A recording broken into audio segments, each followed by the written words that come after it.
Hello guys, Alex Fedotoff here, and today we have an amazing guy from our program, our student. He's actually taking like the things that we're teaching and actually implemented it and added a lot of his own stuff to it. And specifically, he's advertising on Pinterest. This is Brandon Bradwell. Did I pronounce it correctly? Bardwell, B-A-R-D. Okay, I'm sorry, man. I No, always it's all good. yeah. Brandon has she just shared like 500,000, Yeah, which is nice. yeah, in about 4 months. Like 4 months, which is pretty nice. On Pinterest. Yeah, I haven't run any Facebook ads. No, yeah, 100% with Pinterest.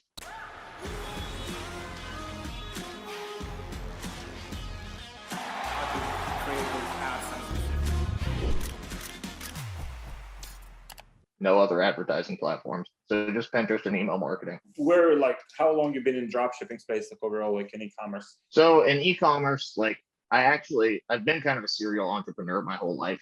And I actually, like, when I was 16, made a website selling like a fitness program just with Google AdWords and made it and like did a couple of sales way back in the day. But like I had no idea how Google AdWords worked. So I made a few sales and then I just kept running things and I ran out of money. And then I was 16 and didn't have any funds, so I had to stop. But it was a cool experience. And then drop shipping, like, so I started on my own probably 2 years ago.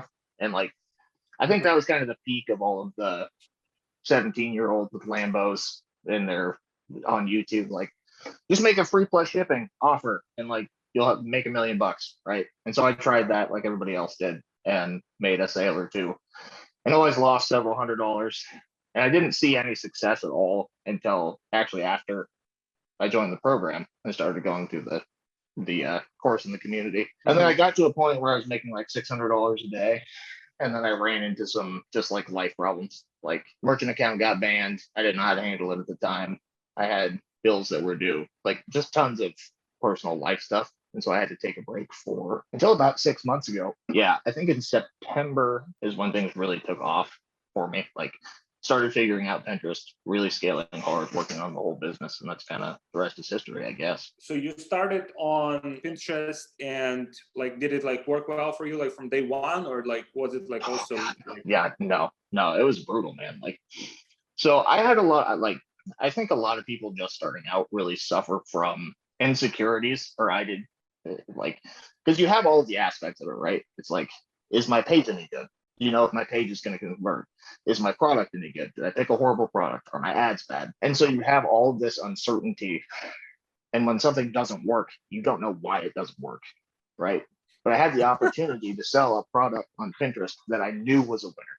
I knew the product was good. So it removed that variability. So I was like, I know that if I make a good funnel and I can advertise this on Pinterest, I will make money, right? And so then it was just, I optimized my funnel and my sales page and all of that. And then it was just, I have to figure out how Pinterest works. If I can just figure out how this platform works and advertise, I'll be fine. And I did that. But man, it was tough. I think I spent like $6,000 on Pinterest unprofitably before I actually started making legit money. Wow. Yeah, it was rough. It's even more than me. Like for me, it was like 3,000, I guess, $3,000. I was just bound and determined to figure it out. I was like, look, I know, because I've done a lot of other things in my life, and I knew that like drop shipping was a vehicle to take me to where I wanted to go. In my head, like it's tough to lose 300, 500, $600 a day when you don't have, you're not making that much money, right? But in my head, it was, if I'm capable of figuring this out, which I thought I was, like, I'm going to do this until I run out of money or I win. And if I run out of money, then I'll stop for a little while, make more, and try again. And luckily, I gained some success before I ran out of money. But yeah. In terms of that, so you mentioned, okay, so the product, let's say you validated product correctly, knew the product was good.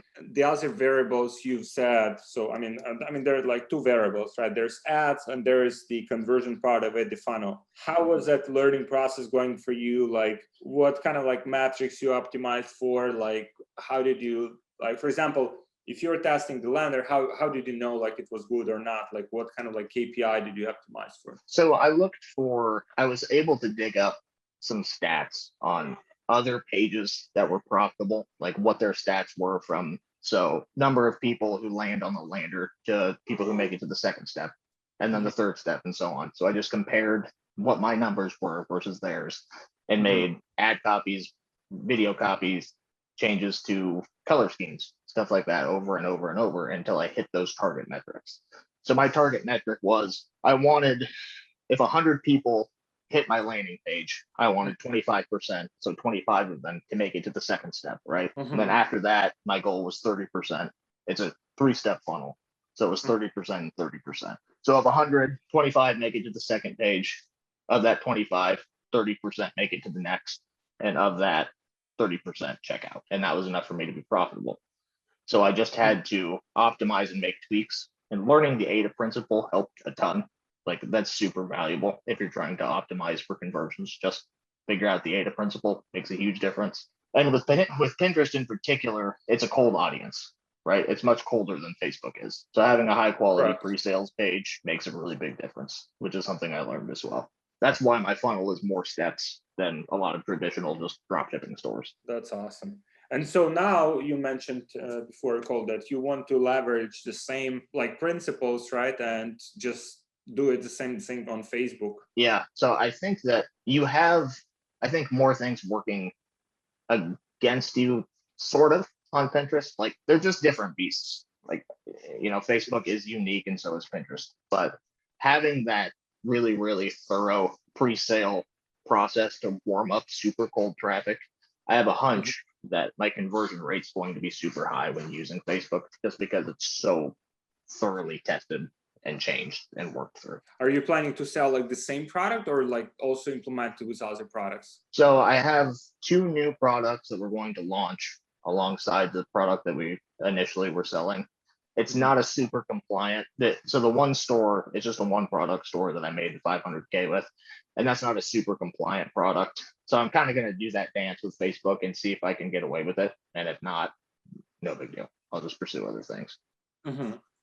I have seen, I'm trying to find it. I have seen this kind of like, there was like very, very good like pre-sale. Like I was searching for, oh yeah,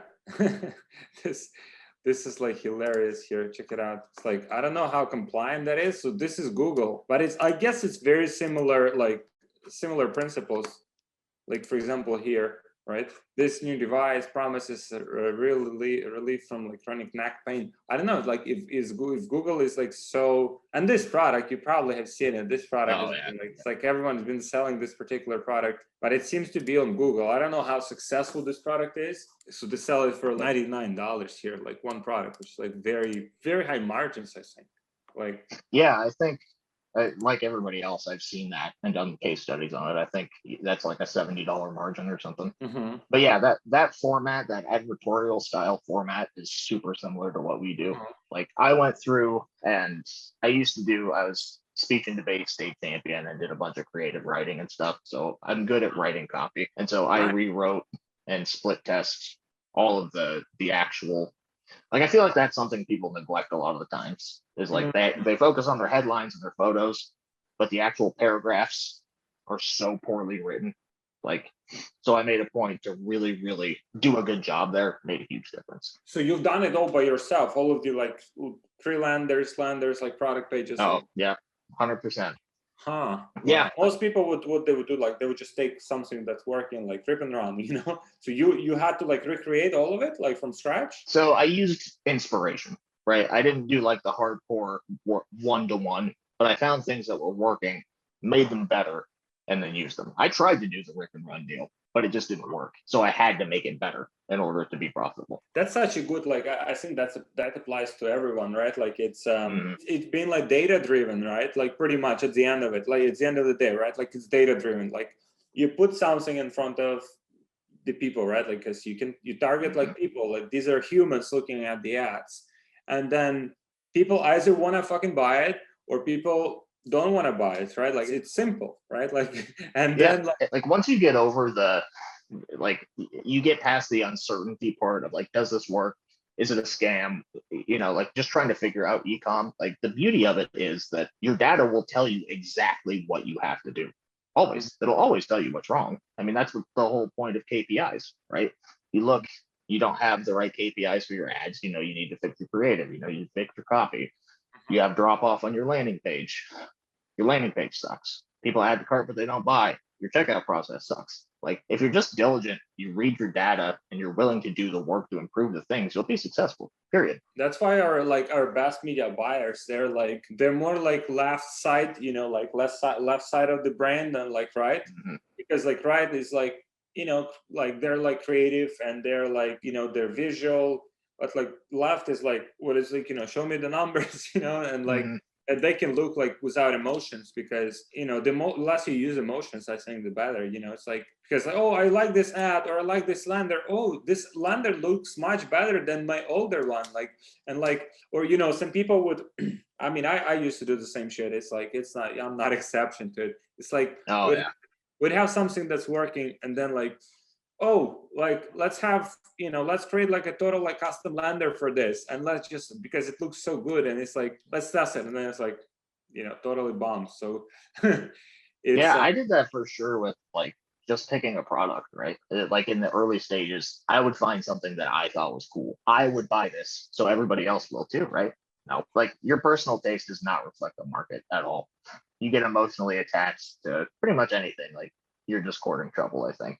Like you have to be objective. I think that by itself is so. If you just take one thing, guys, from this interview, is like the being like data driven. Like when you have some data tells the story, right? Like what's working and what doesn't. And at the end of the day, it's like, whether people want your product or they do not, whether there's a product market fit or there is not. It's a simple equation. It's either yes or no. And if it's not, then what things need to be put in place in order to make that happen? Yeah, it's not rocket surgery, man. Like ecom, I don't think is super complicated, but it's hard. Like there's a difference between things that are complicated and things that are hard, right? It's really pretty straightforward. Like if you spend enough time, you can figure out how to be successful just with Google searches. But it's hard to stick to it, to be accountable, and to like do all the drudgery and lose money for 6 weeks in a row. Be like, man, this is brutal. I'm getting my ass kicked. Still got to stick to it and keep doing all the things until that dam kind of breaks and you make some money. Yeah, I tried to lose weight. Like we moved to the United States like 1 year ago, and like I've gained like 35 pounds of fat. And it's like, and I was trying like, maybe I have to buy this like supplement, or I have to like do this, or I have to drink, the bulletproof coffee, maybe it's like, maybe that's it. But it's like, no, it's like fucking waking up like, in the morning and exercising and like for an hour, like hard, and then like eating. My personal trainer creates the menu for me. It's like I have to eat it, and it's not very tasty, but I have to eat it. Yeah, weight loss is one of those things that follows the same formula. Like if you want to lose weight, you have to eat less and move more. Like it's just thermodynamics, right? That's simple, but it's not easy. Like everybody wants to eat brownies and ice cream and watch porn, but like you can't do that if you want to get to where you want to go. That's it, man. That's it. Hey guys, people have been asking me how we scale to multiple 6 figures or even 7 figures per month without getting shut down on Facebook. And we have a very sophisticated solution for this that I want to share with you, but it's just like too valuable to give away for free. So if you guys want this solution, just book a call with one of my team members and we'll show you exactly what it is and how it works, and we'll see if that's a good fit for you and for your business. So just book a call with my team member. We'll share it with you so you can scale your business to multiple 6 figures or even 7 figures per month without getting shut down on Facebook, without having inconsistency, and with high profitability. So just book a call with my team and I'll see you there. So what was your background before e-commerce? So like I said, kind of an entrepreneur my whole life. When I ran like all the standard side hustles as a kid, like lemonade stand, all that stuff. And then as an adult, like I knew that college wasn't the route for me. I just post-secondary education, like didn't have a lot of money. I didn't have any way to pay for it. I didn't want to take a ton of loans, and I didn't like kind of that traditional path that was laid out. So my family, I have a lot of blue collar workers and entrepreneurs in my family. So I started a painting business when I was 18 and went out into the world young and proud and arrogant, and I just got my face ripped off for like 18 months. I moved out on my own, was super broke, like almost homeless, had to take time. Like there were multiple times where I didn't eat so I could feed my dog, and then it was obvious that like, okay, I need to change. I'm not doing something right. And it was because I didn't have any work ethic or any of that. And so I continued painting I just retired from the painting game entirely a little over a year ago because it was good money and you can make a good living in the service business, but I hated it. It wasn't for me. And so that waxed and waned, but it sustained me. And that's one huge benefit I think I have is like, you can't really game a service business because people know who you are. You deal with them, you talk to them, you have to get a check from them in person. Like I had to do door-to-door sales to sell paint jobs. I would go knock on people's doors out in some neighborhood I'd never been before and talk people into giving me a check for $3,500 to paint their house. Like, no shit, just like that. Yeah, I mean, not just like that. Like it was a lot of numbers and it was brutal to figure out, but it teaches you a lot of things that you need to know. Probably my biggest takeaway from that was like that chapter of my life is really caring about your customer and your customer experience, which is something I try to take into e-com that I think is really neglected by a lot of people. Because it's like a lot of people just starting out kind of have this frame of like, almost like you're trying to trick people into buy whatever you're selling. Then you get their money and then it's done. Like that's not business. That's just kind of gaming the system to make a quick buck. If you want to go places and really get to a high level of wealth and a quality lifestyle, like you can't do things that way. I don't think. Wow, that's such a good perspective. Yeah, for sure. I mean, it's drop shipping as a model, it's not ideal customer experience like at the end of the day, right? Like, but it's also a lot depends on how you do it. Like a lot of people would just be like, they wouldn't respond to the support requests, or they wouldn't respond to the or like the shipping would be like horrible. They wouldn't even like notify the customers that the shipping takes like so long. I mean, we still drop ship. I mean, our whole thing is drop shipping. Like we stopped running ads because of the Pinterest. We had a little trouble with Pinterest recently. So we just paused at Chinese New Year so we can transition to US based fulfillment. But all of that 500K was drop ship. But I really, really focused on customer experience was always super transparent about shipping times. Like I'm not going to lie to you and say it's going to take 7 days when I know it's going to be a month or whatever it is. Super transparent with the customer. And if somebody wants their money back, they get their money back, period. Like I just have a really, really lenient refund policy. And so even if if you're in a place where you can't control certain aspects, like you don't have the funds to start with better fulfillment, right? You don't have a proof of concept, you're not there yet. That's okay. That doesn't mean you can still be ethical and do the best you can for your customer in that position. Yeah, I had a conversation with Vlad. He's also in our community. He does the print on demand from China. It's done like 3.8 million last year, and his feedback scores like on the page on Facebook. He's advertising on Facebook mostly. He's like feedback score like 4.5, 4.5, 5. It's like very good like feedback score. Good. And because like he is transparent, like you go to his website and it says like, okay, this is how much it will take for the delivery. It will take like 20, 25 days, and then people get those notifications. They get an order confirmation. Probably there's another like few of them that are being sent, reminding people how much actually shipping will take. Very simple things, right? I think it's kind of funny. Like, a lot of people don't use it because they know it might hurt the conversion rate, right? Because that's why they don't use it. Yeah. Like that's the wrong way to go about it, because it does for your conversion rate, right? It's going to be a little less if people see it's going to take 21 days, but it's not like you're making more money in the long run, because if you don't tell people, you're losing probably more money than you would have made from that extra conversion when people refund and cancel and you get disputes.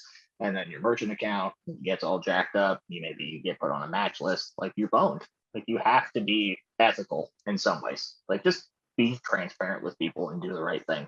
If you're gonna be well served for it. Such a good point. So a few things we already like covered it. I think very valuable in terms of being like data driven, numbers driven. So if you have some data, it's like basically either it works or it doesn't. So you have to adjust, make some learnings from it, and do changes accordingly. And another is being transparent. What other things, like maybe from your own mistakes that you have done, that you see, you think that other people can also like benefit from some other things that people can do better from what you're seeing in the space? Yeah, for sure. And also, I'd be happy to offer some like super specific, like Pinterest related tips for people to get some value there if they're interested in figuring out Pinterest in particular. But as far as mistakes go, man, like more than I can count. I think we'll have like a link so people can, I don't know, message you or like. Yeah, for sure, for sure. But mistakes wise, man, like there's so many. A big one is understanding the health of your merchant accounts and like having contingency plans for cash flow and merchant problems. Like I'm lucky in that I didn't have to live off of the profits from my ecom business right away. So I saved pretty much everything. And that allowed me, we got to a point because most merchant accounts, Stripe especially, virtually everyone starts with Stripe. And if you're using Stripe, you're pretty much always going to run into a point where you get a restriction where they hold a certain portion of your money or they'll ban you. And so we had PayPal going and we were using Stripe. PayPal still has $60,000 of my money that they haven't released yet. Oh, wow. And then Stripe, right at the same time, we ran into a 25% hold, which was all of our profit. But because I had saved, super intelligently managed my cash flow and saved, I was able to continue doing business with no profit for like 2 months, which made me an extra, $250,000 in sales. Where if I hadn't done that, I would have had to shut down my business entirely until I got a new merchant account, which took us like 2 months to figure out. Wow. So now you've have that issue like handled? Yeah. So I will never do business in the e-com space without at least a handful of backup merchant accounts, right? Because like it's like welcome to the club. Oh yeah. Like it's like a Rolodex of merchant accounts, right? It's because they just kind of, you're at their mercy. Like that's just the name of the game. You have to accept credit cards. Like, you're like perfect marketer. You're like good advertiser. You know how to do the products. People like should like advertise. You figure out the advertising part. You figure out the product selection side. You figure out the conversion side.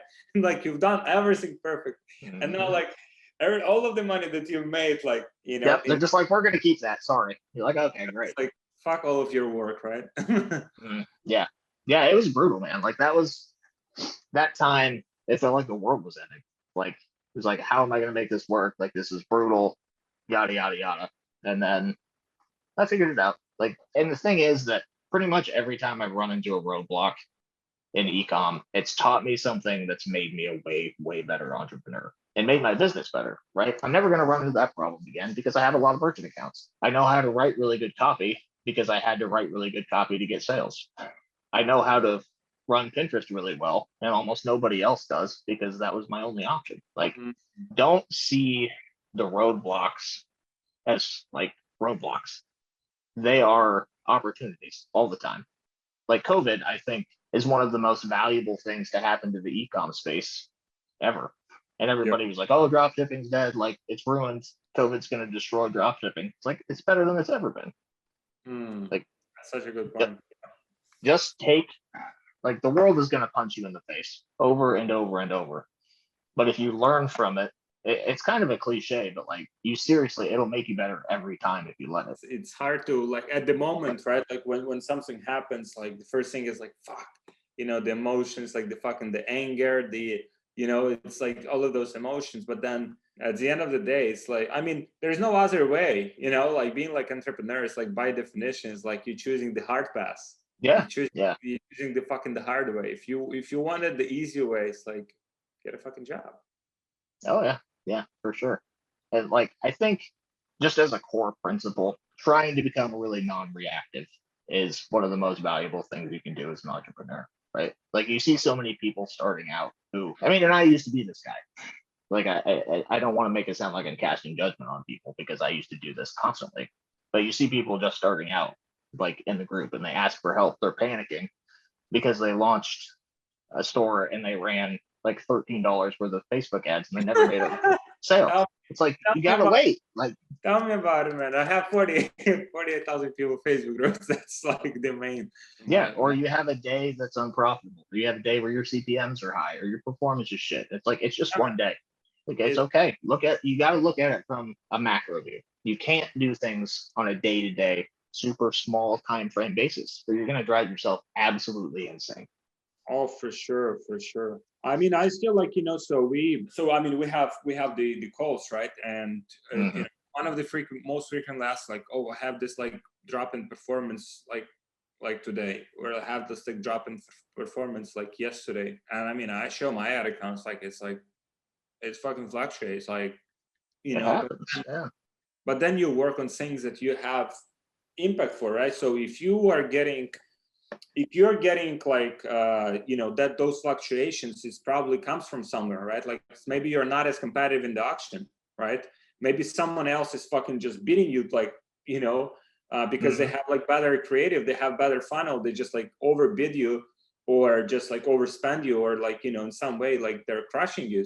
So you have to find like the things that you can still control even in those situations. Yeah, you can make an impact. Like there's always something productive that you can do with your time. Like there are elements that are outside of your control. I think like some days you're just gonna have wonky performance. Like that's how it is. But like you can continue to make your business more profitable. So when you have those wonky days, maybe you make 4% profit instead of 20.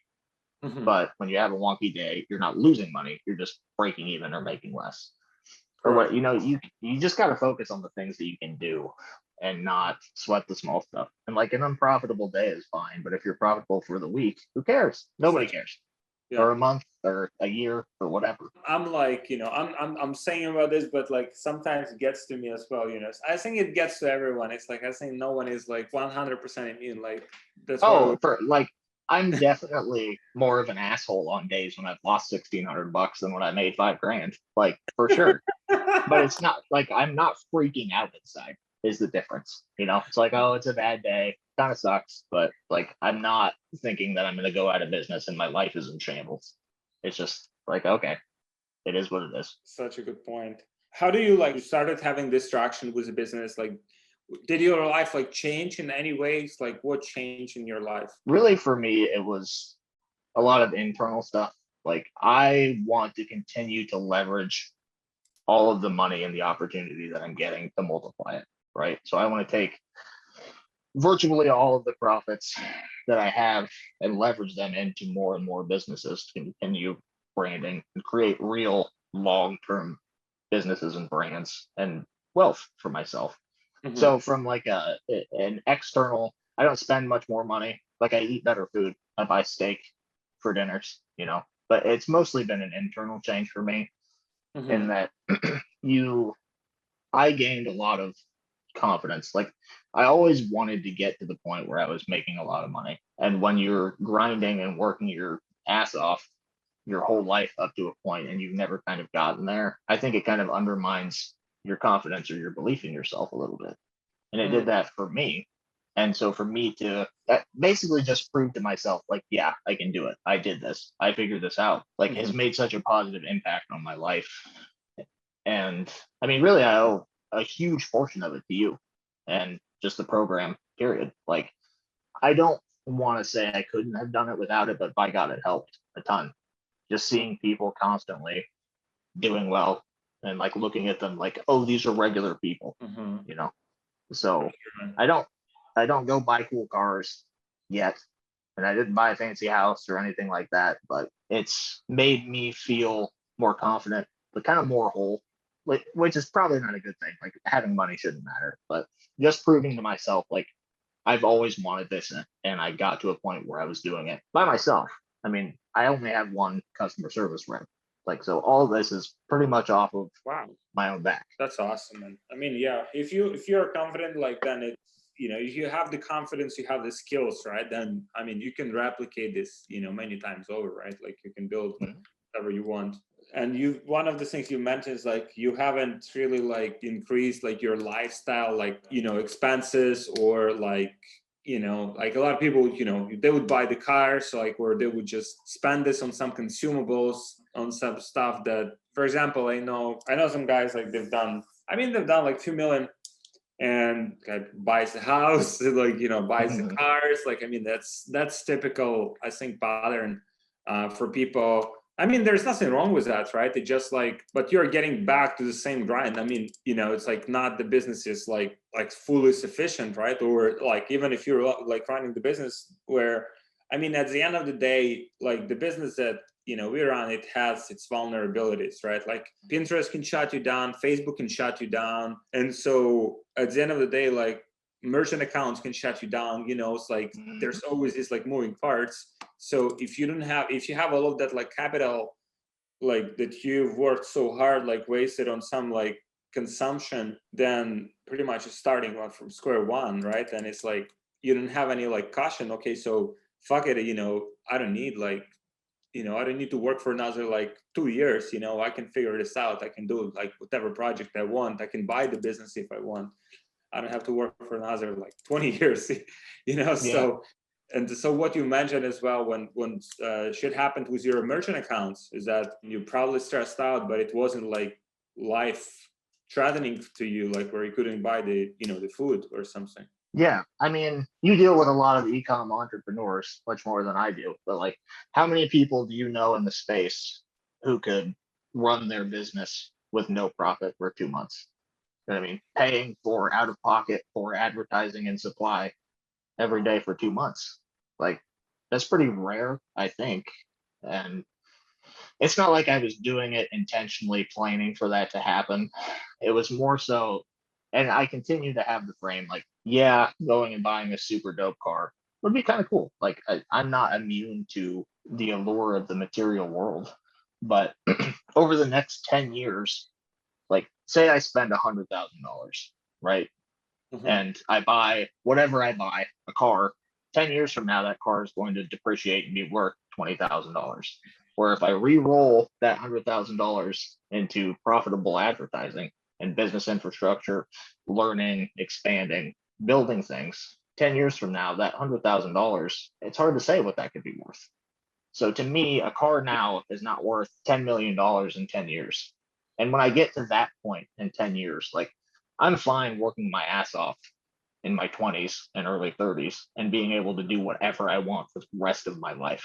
If you just want a cash flow business so you can buy a nice car or like whatever you're into, like that's fine, but it's just different things for different people, right? Like if you just want to be able to buy some cool stuff now, like you don't need to get to the scale that I want to or that you're at, but it's just a different goal and directive, I think, based on where you want to go and what you want to achieve. Such a good perspective, man. I think a lot of people need to hear this in terms of, because like the way you project it, right? That like, let's say you have like 100,000 or like $1 million today. It's not like 10 years from now. It's like if executed properly, if invested properly into the right things, it's not like 1 million or like 100,000. It's, it's a lot more than that. Certainly the compound interest, considering that you also as entrepreneur getting smarter over time, as you learn, as you gain more experience, as you gain more knowledge, and you know how to invest that capital better, right? So when you have the right opportunity and you have the capital, and fucking you can strike. Yeah, absolutely. Yeah, and you have another big thing with just having that money is like opportunity. You have usually the first person in a market really makes a killing. Like you just have the freedom, the flexibility to deal with problems, to jump on great opportunities, to go places and do things with that have a high impact. Like just that liquid cash and ability to move quickly and be nimble, I think is so much more valuable than having stuff. But that's just how I feel. Like if you really, really care about having nice shit, then who am I to tell you what to do? But I don't think that lends itself to being a hyper achiever. That will have its price, right? Like you'll have to pay for it like with something else, right? Everything has a price. Yeah, absolutely. Such a good point. What would be your like, so if you were to go like through this path again, right? What would you do like different? Let's say you're like 1 year ago, you're just starting out, like what would you do differently? It's obviously it's like now it's probably easier, it's like it won't be like 100% accurate because as you go smart, as you go get more experience. Probably some of the, like, I think everyone needs to eat some shit. Like I had to eat, I had to eat my shit. Like you had to eat your shit. And like, but anyway, like what would you do different? Like you start like 1 year ago, like, and you know what you know now, what would you do? Other than just like the specific stuff, like invest in freaking GME and stuff like that. Like I think it would be to just really understand that unless you just are freakishly lucky, it's not going to work out the first time. Like it isn't. Like your first probably 5 to 10 to 20 times you test a product in a store, like you're literally just learning skills. Like you're probably not going to be successful. And like I'm actually super, super grateful that like when I first started going after this super hard again, it didn't work out. Because if it had just worked out, like I wouldn't know why it worked. Right. I would have, if I just made the store emulating the thing, ran the ads and it worked, I would have no idea what was making it work. I had to fix every single piece individually and figure them all out piece by piece so that I could be successful. Like I'm 100 times more knowledgeable than I was then as a consequence of failing. So it's okay. Like don't get, because I really got frustrated and discouraged when I would go through like, because you're not going to make a store thinking that it's going to fail, right? Like you think this is the winner. This is the time I'm going to make $10,000 a day. This is it. This is the one, man. And so when it didn't pan out, I would get so frustrated and discouraged. Like, it's okay. It's not a big deal. Like, just don't give up. Keep walking forward and you will figure it out sooner or later. Like, if you refuse to give up, eventually shit gets out of your way. I think that question by itself, like, what would you do differently, it's fucking skewed question because it's hard. It's like some things need to be fucking experienced, I guess. Yeah. Like you don't want to suffer. Like nobody wants to suffer. But the truth is that almost all of the really valuable things in life are a consequence of having experienced pain or the potential of it, right? You value the things that you have the potential to lose. You appreciate the things you have because you haven't had them before. Like I would not value money the way I do today if there hadn't been times in my life where I literally couldn't eat. Like that's a perspective that you can only get by literally being hungry. I'm grateful for that. I don't ever want to fucking do it again, but man, so valuable. Like you just need to not be afraid.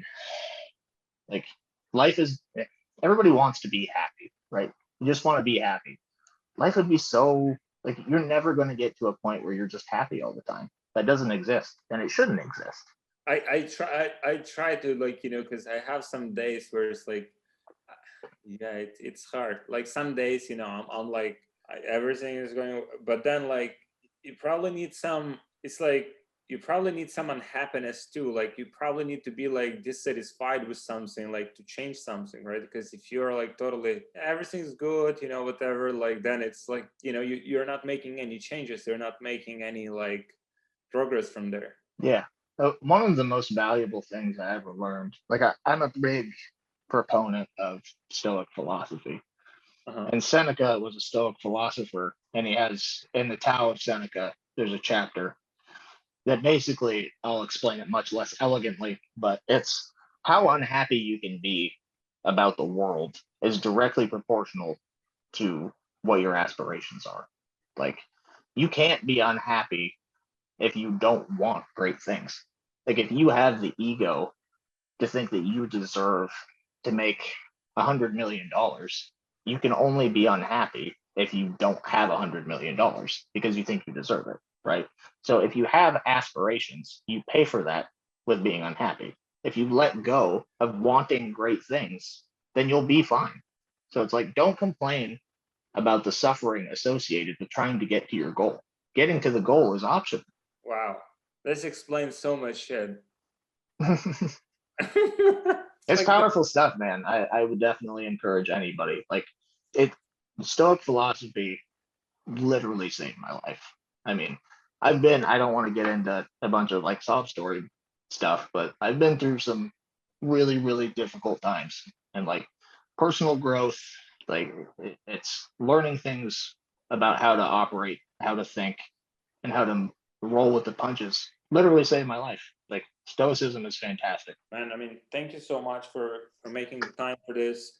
I think a lot of people would, guys, if you take just few insights from this, it's a lot of, I mean, no one talks about this shit, right? Like, it's just like, I mean, everyone talks about fucking Facebook ads, like, and attribution windows, like, and on Facebook ads, and the target and lookalikes, like, but yeah, at the end of it, it's like it's pretty much at the foundation of it. It's like how you think about everything that comes your way, right? About all of the bad stuff that's coming your way, about the good stuff, and how you treat it basically predicates like what your life will be. Yeah, people are so understandably are so hyper focused on the tactical tools and the how-to of like this new thing, new rule with Facebook, like how do I do this particular thing? And there's a quote that's like, if knowledge was the issue, then we would all be rich and have six-pack abs, right? Like it's not the knowledge of the thing. Like you can learn everything, but if you're not a whole person, if you don't understand yourself, you can't motivate yourself to do the things you need to do. Like the knowledge doesn't matter.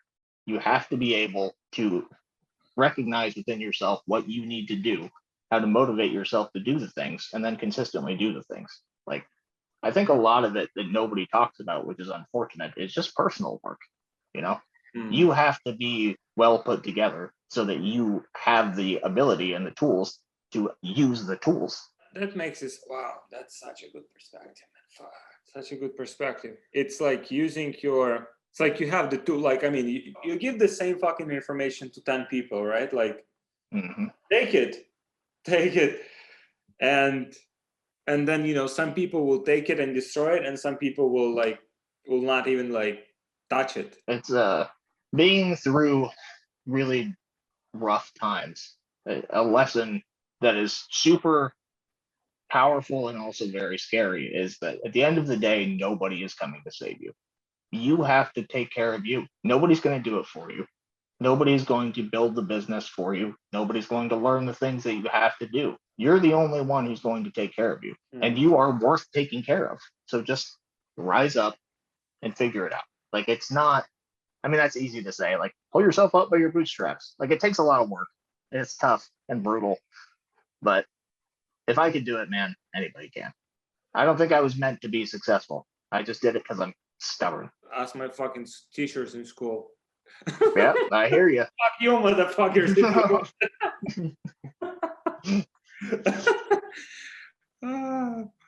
Yeah.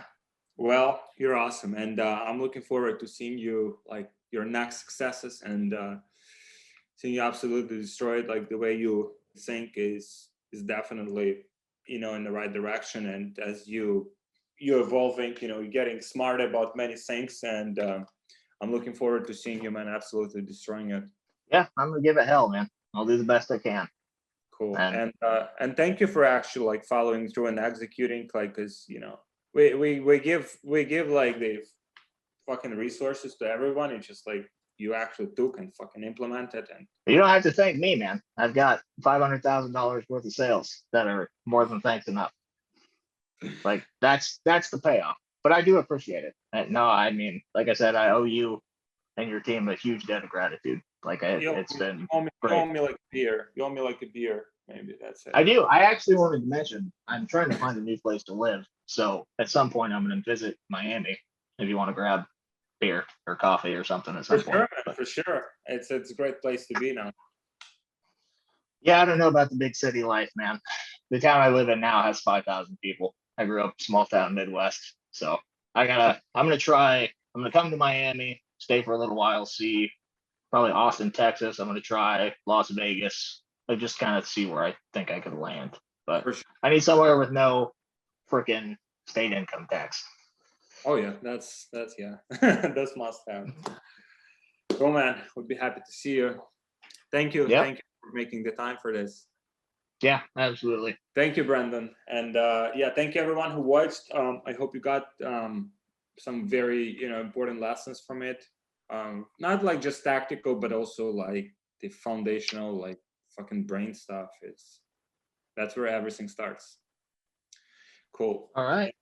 Yeah. Thank It you. was a pleasure Brett. talking to you, man. Yeah. Take care. Thank you, man. Yeah. Bye-bye. Bye-bye.